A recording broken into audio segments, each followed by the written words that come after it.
Ya, memang mengubah mentalitas itu tidak gampang ya. Rupanya ciptaannya tidak sejalan dengan kehendak Tuhan. Kadang-kadang bencana juga terjadi karena manusia turut andil di dalam berbuat semena-mena atas lingkungan hidup kita. Kita harus bertanggung jawab karena lingkungan hidup ini menjadi rumah bagi kita.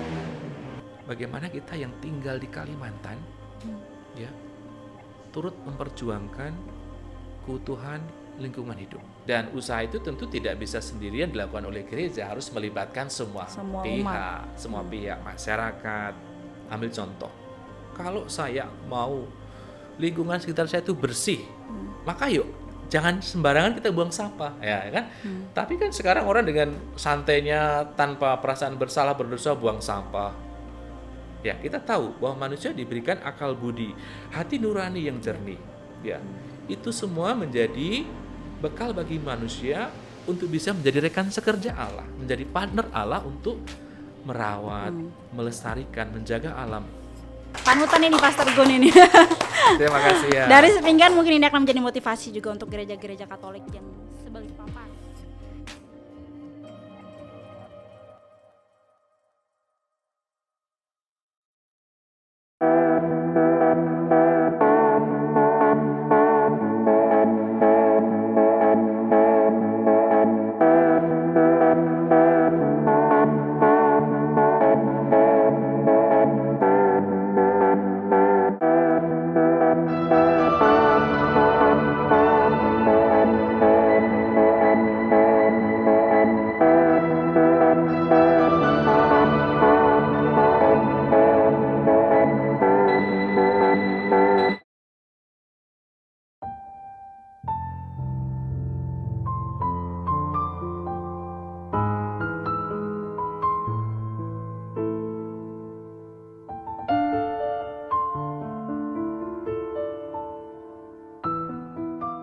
Halo Sobat MSF, jumpa lagi bersama saya Paulina Jaru, tentu saja di channel Padre Misafa, kali ini dalam program TOS Talking on Spirituality MSF.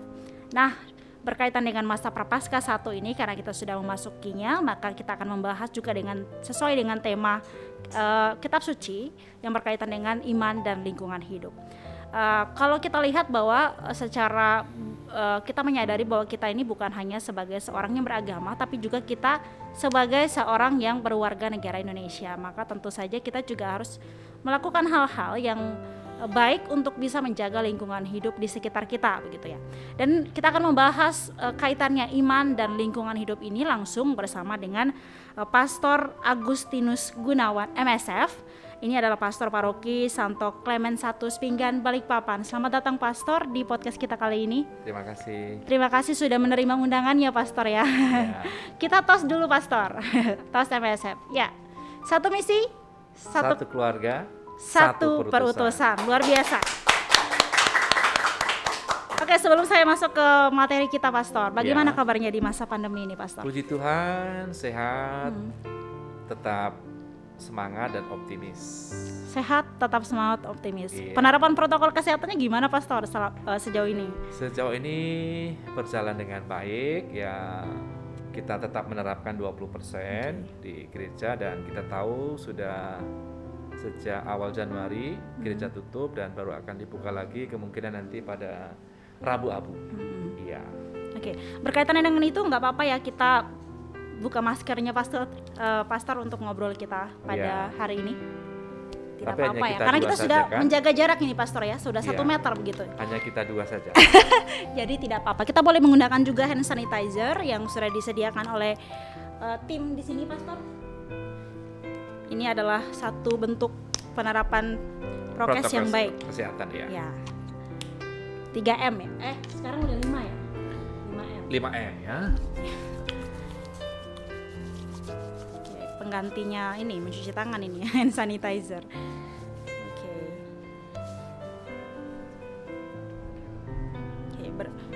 Oke, Pastor, berkaitan dengan tema kita hari ini, iman dan lingkungan hidup. Lingkungan hidup ya. Hari ini pun bacaan ini berkaitan juga dengan Nabi Nuh yang waktu itu berkaitan juga dengan air bah. Air bah ya. Oke. Bisa dijelaskan maksud dari bacaan kita hari ini? Kenapa Allah mengatakan kepada Nuh bahwa oke, Nabi Nuh tidak akan lagi ada air bah? Ya, Itu maksudnya bagaimana, Pastor? ya Allah itu mengasihi ciptaannya. Dalam kitab Kejadian, Allah membuat semuanya dan melihat baik adanya. Ya. Jadi Allah itu mencintai keindahan, keharmonisan. Tetapi manusia rupanya tidak mampu menangkap dengan sempurna kehendak Allah. Sampai pada generasi Nuh. Nuh itu generasi yang barangkali ke-10 dari silsilah Adam. Manusia mengecewakan Allah. Ya, manusia berbuat jahat. Mengecewakan dalam tanda kutip apa nih, Pastor? Apa yang dilakukan manusia pada saat itu?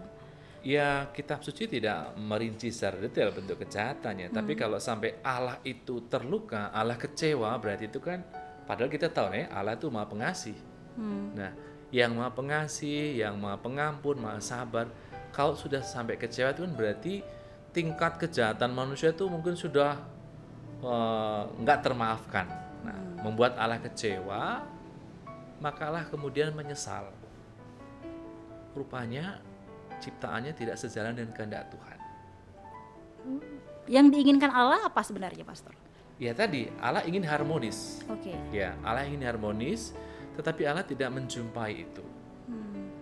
Allah hanya menemukan dalam diri seorang Nuh yang bisa menangkap kehendak Allah. Ini bisa dikatakan selain Nuh, manusia pada zaman itu mungkin sering berkelahi begitu, Pastor ya. Sering saling membunuh begitu, Pastor. Atau Ya bagaimana? mungkin lebih dari itu ya, lebih dari itu. Bisa saling membunuh satu dengan yang lain. Apa ya, kejahatan-kejahatan yang tidak termaafkan, mungkin dengan binatang, mereka juga melakukan suatu kejahatan dengan lingkungan hidup dan macam-macam. Ya, kita bisa membayangkan kalau sampai Allah itu menyesal, itu kan artinya luar biasa bentuk kejahatannya. Ya. Nah, Allah ingin memperbarui, ya, Allah ingin memperbarui ciptaannya. Bagaimana caranya? Allah kemudian melenyapkan. Karena ada suatu kejahatan dan itu membuat yang lain menjadi rusak, maka Allah ingin melenyapkan yang rusak itu. Di satu sisi, Allah tetap mau menyelamatkan yang baik.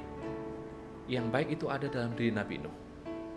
Nah, maka bencana air bah itu di satu sisi mendatangkan kehancuran, tetapi kehancuran ini pun juga sepadan dengan kejahatan yang dilakukan. Kita harus melihat konteksnya bahwa ada pemahaman hukum pembalasan. Maka kejahatan yang diganjar dengan hukuman itu adalah suatu keadilan.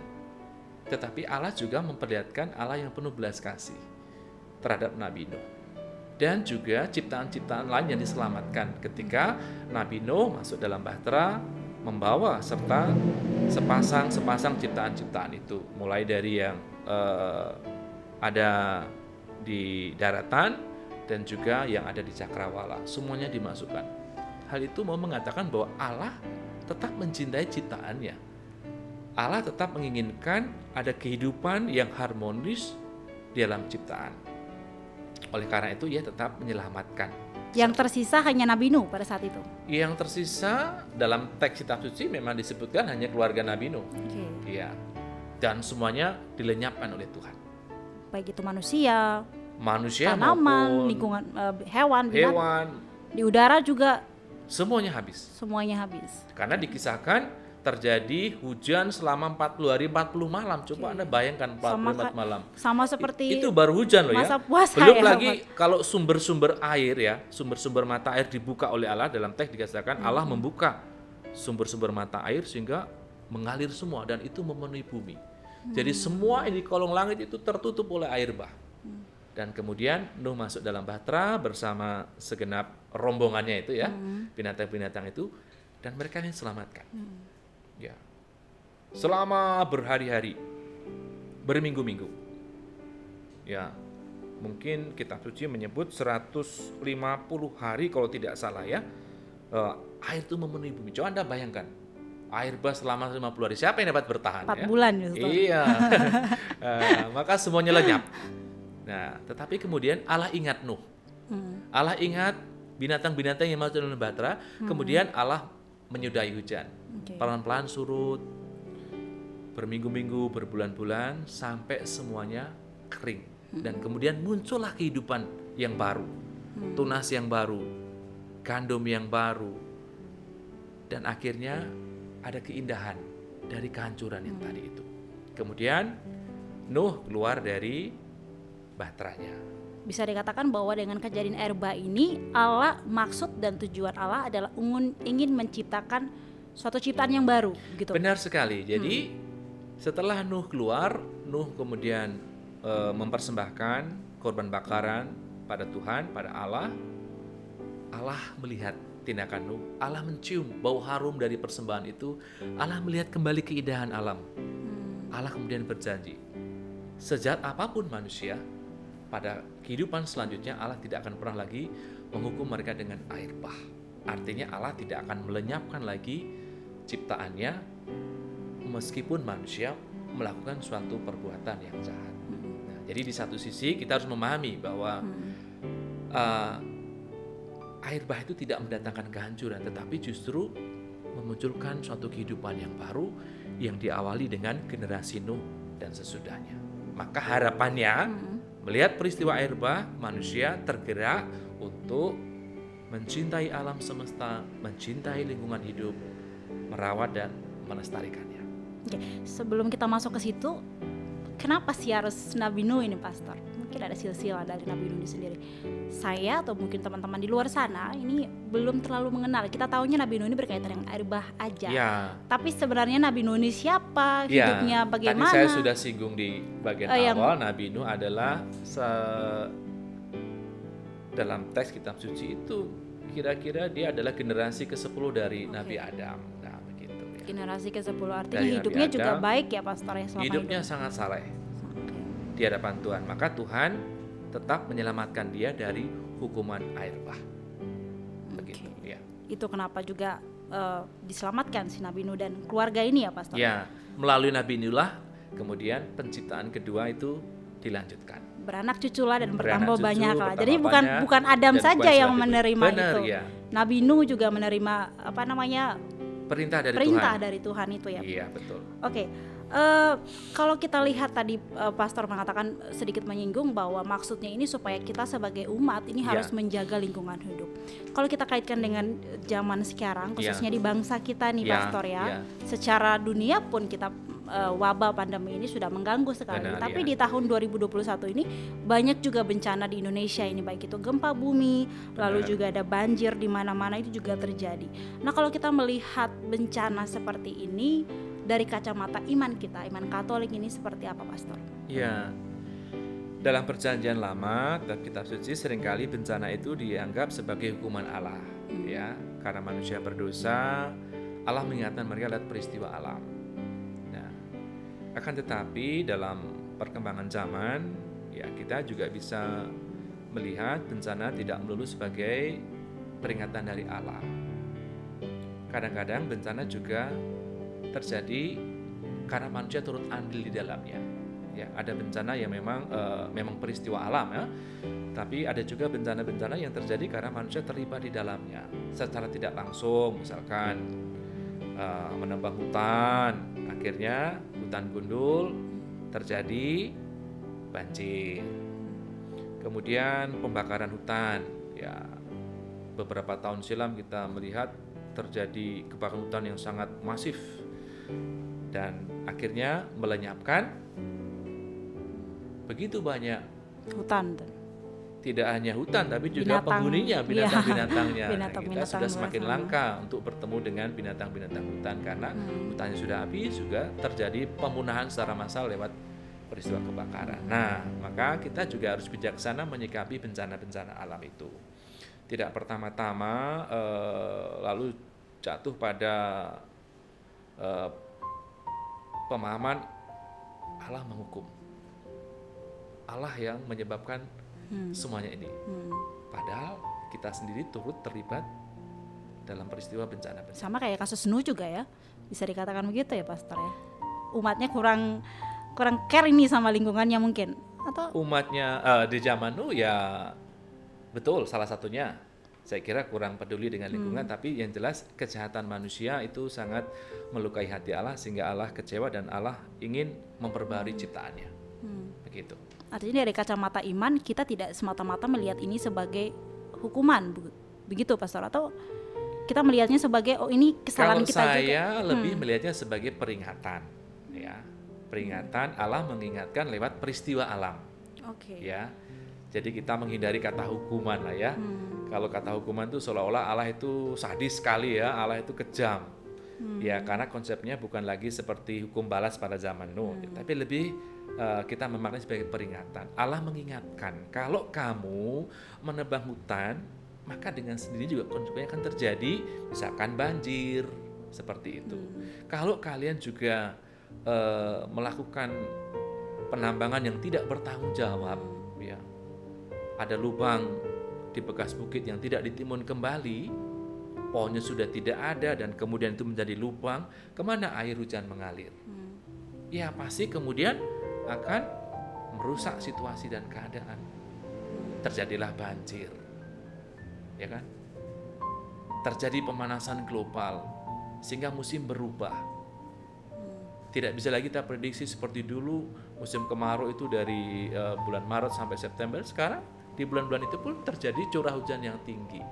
Ya, mengapa demikian? Ya tadi itu hutan semakin sedikit, ya, polusi udara semakin banyak dan itu membuat ekosistem lalu berubah. Dan itulah yang terjadi. Maka peristiwa alam harus kita manage sebagai peringatan supaya manusia akhirnya sadar. Ya, kita tahu bahwa manusia diberikan akal budi, hati nurani yang jernih. Ya, itu semua menjadi bekal bagi manusia untuk bisa menjadi rekan sekerja Allah, menjadi partner Allah untuk merawat, melestarikan, menjaga alam lingkungan hidup ini menjadi tempat yang nyaman bagi kita semua. Nah, maka sebenarnya refleksi dari peristiwa air bah itu harusnya sampai ke sana. Ya, Nuh orang yang memiliki intelektual, dia bisa membuat bahtera yang bagus loh ya, ya kan? Ya. Tentu memiliki kepandian, memiliki keahlian.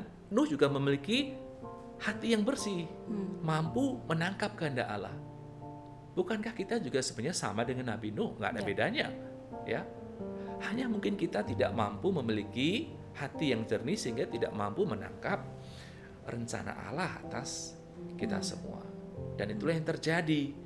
Manusia kurang peka, hutan dihabiskan, tambang ilegal di mana-mana, ya, buang sampah sembarangan, ya akhirnya lingkungan pun bereaksi karena ulah manusia. Maka kita diingatkan oleh peristiwa-peristiwa kerusakan alam ini, yuk manusia sadarlah, alam ini bisa menjadi indah kok, menjadi harmonis. Siapa yang membuat harmonis? Kalian manusia. Kalian punya ilmu pengetahuan, punya akal budi, punya nurani, dan itu bisa menjadi kekuatan bagi kalian untuk membuat bumi ini menjadi indah. Begitu. Tapi tidak menutup kemungkinan juga bahwa ke depan dari pandangan pastor, apakah ke depan dengan bencana-bencana alam ini akan menyadarkan manusia itu sendiri atau justru malah lebih buruk nih pastor? Ya harapannya pasti berangkat dari peristiwa yang tidak indah ini ya, tentu manusia berpikir, oh iya ya, kita turut andil dalam bencana ini. Ya, sebagai manusia yang berpengetahuan, punya hati nurani, harusnya belajar mengambil hikmah dari peristiwa kerusakan-kerusakan ini. Kan tidak adalah orang ingin mengulangi kerusakan, ya kan? Orang pasti ingin mengulangi sesuatu yang baik. Mari kita mewariskan sesuatu yang baik untuk generasi berikutnya, ya. Karena alam ini masih akan berumur ratusan tahun. Dan generasi demi generasi akan terus hadir di muka bumi ini. Nah, kalau kita itu tidak bertanggung jawab dengan melakukan hal-hal yang baik untuk lingkungan hidup, ya kita mewariskan sesuatu yang buruk bagi generasi berikutnya. Padahal Allah berharap kita menjadi partner, rekan sekerja Allah untuk merawat keutuhan alam ciptaan. Begitu.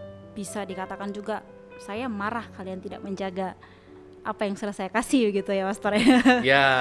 Lingkungan yang sudah saya kasih, saya menegur, betul, sudah menegur tadi. Peringatan untuk kita umat manusia, khususnya kita sebagai seorang yang beriman harus bisa melihat dan menyadari itu Pastor ya. Dari kacamata kita. Benar. Tidak hanya kita tapi juga pemimpin gereja kita juga, Bapak Paus ini juga menyadari itu, bahwa ternyata kerusakan lingkungan ini sangat masif gitu. Betul. Terus terjadi dari tahun ke tahun, bahkan sampai saat ini gitu Pastor. Akhirnya dikeluarkanlah suatu ensiklik yang namanya Laudato Si. Sebelum saya masuk ke ensiklik Laudato Si itu sendiri, saya pengen tahu dulu ensiklik ini sebenarnya apa sih Pastor? Apakah semacam kayak undang-undang atau pernyataan resmi dari Vatikan atau bagaimana Pastor? Ensiklik itu pandangan iman Bapak Suci ya, terkait dengan situasi yang terjadi di dunia. Dalam konteks Laudato Si ini adalah refleksi iman Bapak Suci atas lingkungan hidup. Ada kerusakan alam di mana-mana secara masif global. Sebagai orang beriman, tentu kita tidak bisa membiarkan kerusakan alam terjadi dari waktu ke waktu, padahal kita tinggal di alam. Ciptaan ini menjadi rumah kita bersama. Artinya sebagai seorang manusia juga Bapak Paus menyadari karena di situ dia punya power, akhirnya dia mengeluarkan yang namanya ensiklik ini. Kesadaran pribadi atau pernyataan pribadi dari dalam dirinya. Benar. Begitu ya Pastor. Ini yang disebut dengan ensiklik. Benar ya Pastor? Benar ya. Oke. Dan ensiklik ini masuk ke Laudato Si. Laudato Si ini Kak semacam temanya, judulnya atau bagaimana Pastor? Ya, itu judul dari kumpulan refleksi iman ya, pandangannya tentang refleksi iman tentang lingkungan hidup, alam ciptaan ya. Jadi namanya Laudato Si. Laudato Si. Ensiklik itu sendiri berisi tentang kepedulian untuk memelihara alam semesta sebagai rumah bagi kita bersama. Pernyataan ini disampaikan secara langsung ini ya Pastor. Ini kalau saya baca dari ininya, dia merilisnya pada Mei 2015 ya. Lalu tepatnya tanggal 18 Juni sih, terbit 18 Juni 2015. Ensiklik ini terbit dalam beberapa bahasa begitu. 18 Juni 2015 berarti sudah sekitar 6 tahun yang lalu. 6 tahun ya. Sudah dikeluarkan pernyataan resmi dari Bapak Suci Bapak Suci ya berkaitan dengan ini. Lalu pada saat itu saya pengen tahu Pastor, respon gereja kita, gereja Katolik mendengar omongan seorang yang punya power gitu untuk gereja, pemimpin tertinggi gereja Katolik ini, respon gereja seluruh dunia, khususnya di Indonesia sendiri ini bagaimana pada saat itu Pastor? Ya, kalau mereka yang pro life itu pasti sangat bersukacita ya. Ya, karena ada dorongan power dari seorang pemimpin tertinggi agama Katolik gitu, untuk berjuang mengembalikan keutuhan alam ciptaan yang telah rusak oleh tindakan-tindakan tidak bertanggung jawab manusia. Bagi mereka para pencinta lingkungan, ya ini semakin menguatkan, menyadarkan dan menguatkan perjuangan mereka bahwa kita tidak bisa berbuat semena-mena atas lingkungan hidup kita. Kita harus bertanggung jawab karena lingkungan hidup ini menjadi rumah bagi kita. Disitulah poinnya. Kita bisa bersahabat dengan lingkungan hidup. Bapak Suci sangat terinspirasi dari Santo Fransiskus Assisi ya. Beliau orang saleh dan sungguh bersahabat dengan alam ciptaan, sampai-sampai beliau menyebut saudara matahari, saudara air, saudara burung, saudara orang hutan ya. Begitulah kedekatan Bapak Suci, dan itu kan menampilkan keharmonisan dalam kosmos ini. Relasi yang baik antara manusia sebagai tuan atas seluruh ciptaan. Begitu. Itu yang saat itu memang respon dari kita sebagai umat Katolik ya, yang secara tetapi gereja. Tentu ada juga yang ada pro kontra. Menentang, saya kira juga ada ya, karena kan tentunya para pemilih modal yang Walaupun itu beragama Katolik, Pastor. Bisa jadi, ya, bisa jadi, bisa ya, bisa tidak ya, tapi kemungkinan ada, ya seperti itu. Ada pro dan kontra ternyata ya. Karena tentu seruan Bapak Suci ini akan ada ini juga bagi mereka pemain modal kan, motif ekonomi ada di balik seruan ini juga, karena akan menahan, begitu ya. Ada upaya-upaya untuk tidak melakukan itu? Ya, saya kira ada ya. Karena ini kan skalanya global, gitu ya. Lalu bagaimana dengan perjuangan gereja itu sendiri, Pastor? Dalam hal ini juga MSF ya, karena Pastor Gun ini kan juga masuk dalam komunitas MSF ini, Pastor. Perjuangan dari gereja dan komunitas MSF ini sejauh ini berkaitan dengan Laudato Si ini seperti apa? Iya, ensiklik ini kan tidak hanya merespon realitas sosial, namun juga mengungkapkan bahasa iman ya, basis iman, teologi, pandangan teologis, sehingga aksi-aksi implementatif terhadap ensiklik bukan hanya suatu aksi gerakan sosial, tapi juga sungguh menjadi gerakan keagamaan. Nah, kita berusaha dengan seruan ensiklik Laudato Si ini, bagaimana kita yang tinggal di Kalimantan ya turut memperjuangkan keutuhan lingkungan hidup. Kita tahu bahwa Kalimantan ini sudah semakin sedikit hutannya ya kan, berubah jadi lahan perkebunan sawit. Ya, salah satunya itu. Setiap tahun terjadi banjir dan selalu terulang. Sudah mulai ya banjirnya di mana-mana begitu. Tahun ini di awal tahun Kalsel banjir. Luar biasa kerusakannya. Rasanya ini kali yang pertama banjir begitu besar melanda Kalimantan Selatan, hampir semua kabupaten terdampak. Dan kita tahu di sana juga ada tambang, hutan juga semakin sedikit. Nah, kita yang tinggal di bumi Kalimantan, apa yang bisa kita lakukan? Nah, jauh sebelum Laudato Si ini ada, para pastor juga sudah mengedukasi masyarakat ya, menanam pohon karet. Karena kalau pohon karet itu masih bisa tumbang sari dengan tanaman buah. Nah, tapi kita tahu juga ada gerakan yang masif untuk melawan karet. Ya, ada kelapa sawit, dan sekarang itu menjadi komoditas yang luar biasa di bumi Kalimantan, ya kan? Nah, kita juga berusaha mengedukasi masyarakat untuk tidak dengan mudah menjual lahan kepada pemilik modal, karena kemudian akan beralih menjadi lahan yang tanaman sejenis seperti itu. Dan kami sendiri juga mengedukasi masyarakat untuk memanfaatkan lahan-lahan kosong, lahan-lahan yang mati. Tetapi ini memang memerlukan usaha yang tidak mudah, memerlukan juga dana yang tidak sedikit. Ya, tetapi ketika kita mampu mengubah lahan itu menjadi lahan yang subur, akan tumbuh tanaman-tanaman yang baik adanya. Dan itulah yang juga kami lakukan, semisal di Petuk Liti, kemudian di Ampah, kemudian di Kuta Barat, kita menanam sejumlah karet di lahan-lahan yang kosong, supaya di satu sisi kita melaksanakan amanat Laudato Si, tetapi di sisi lain juga itu menjadi membawa nilai ekonomis bagi kehidupan, begitu.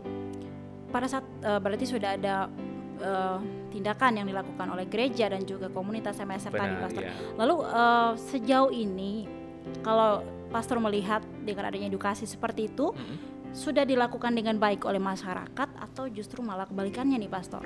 Ya, memang mengubah mentalitas itu tidak gampang ya. Kita itu kan tidak pernah, ya, orang Kalimantan itu kan mewarisi alam yang subur.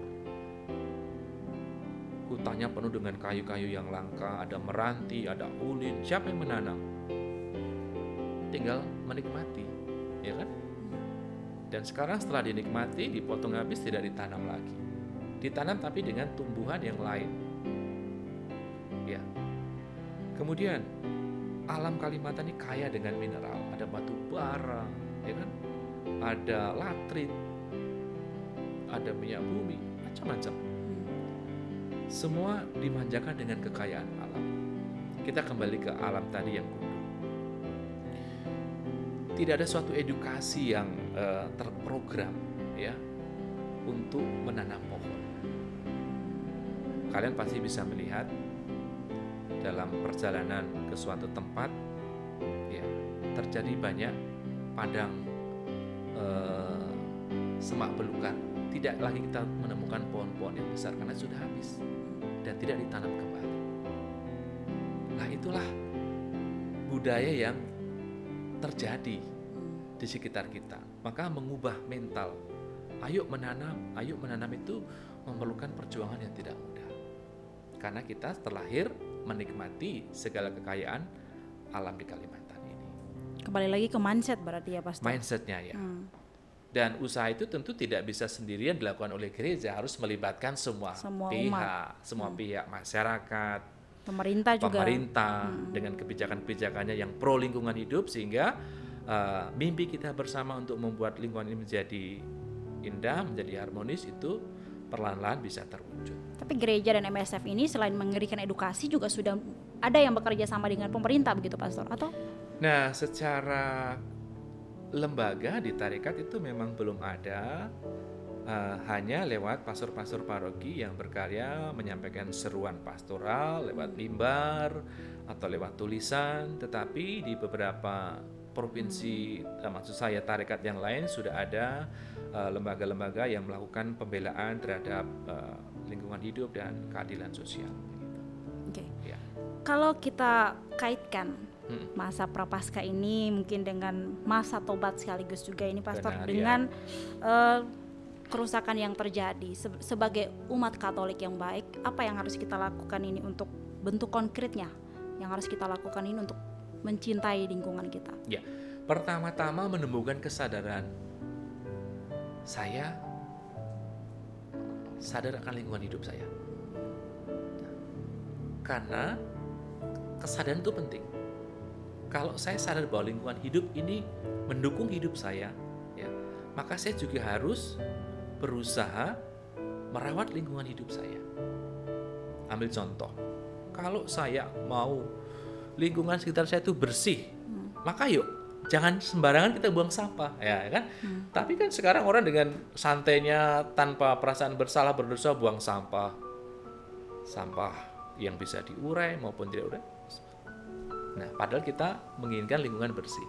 Ya, kalau saya jalan itu dengan mudah saya menemukan di sekitaran lingkungan rumah itu sampah berceceran. Nah, ini kalau saya sadar lingkungan hidup itu mendukung hidup saya, maka saya juga harus melakukan alam itu dengan baik. Ambil contoh, ya, membuang sampah pada tempatnya, memilah sampah basah dan sampah kering, ya. Padahal kita tahu sampah basah, sampah kering, sampah plastik itu masih bisa dimanfaatkan.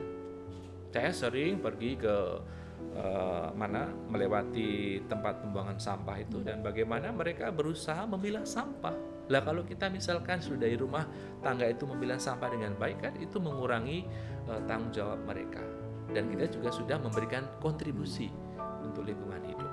Nah, kita juga akan berusaha mengedukasi masyarakat, khususnya umat di paroki saya Sepinggan, untuk mencintai tanaman, ya. Pertama-tama harus mencintai dulu. Kalau tidak mencintai, bagaimana bisa berbuat lebih? Sebagai contoh, saya mulai menanam, ya, di lingkungan pastoran ini kan tidak banyak tanah, tapi saya bisa menambahkan pot untuk menanam bunga, dan indah untuk dilihat, ya. Kalau kita ingin melihat keindahan, ayo kita berbuat sesuatu untuk keindahan. Menanam bunga di pot. Kemudian di depan gereja itu dulunya gersang, saya tanam rumput sehingga kelihatan hijau. Dan orang merasa suka untuk melihatnya karena ada keindahan lewat tanaman-tanaman yang ada itu. Kita juga harus sadar bahwa kita hidup setiap waktu menghirup oksigen, kan? Ya, betul. Benar nggak?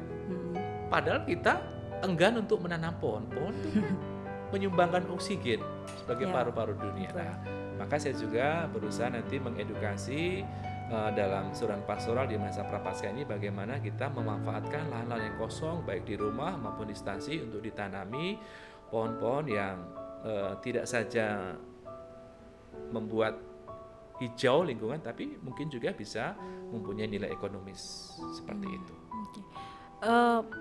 Kendalanya di mana sih Pastor? Karena kalau saya perhatikan ini kalau Ya. misalkan kita ke stasi-stasi ya, ini sudah mulai terlihat Iya, penerapan dari Laudato Si ini sendiri. Bagaimana merawat lingkungan hidup di stasi-stasi itu sudah ada tanaman, ada lahannya sendiri.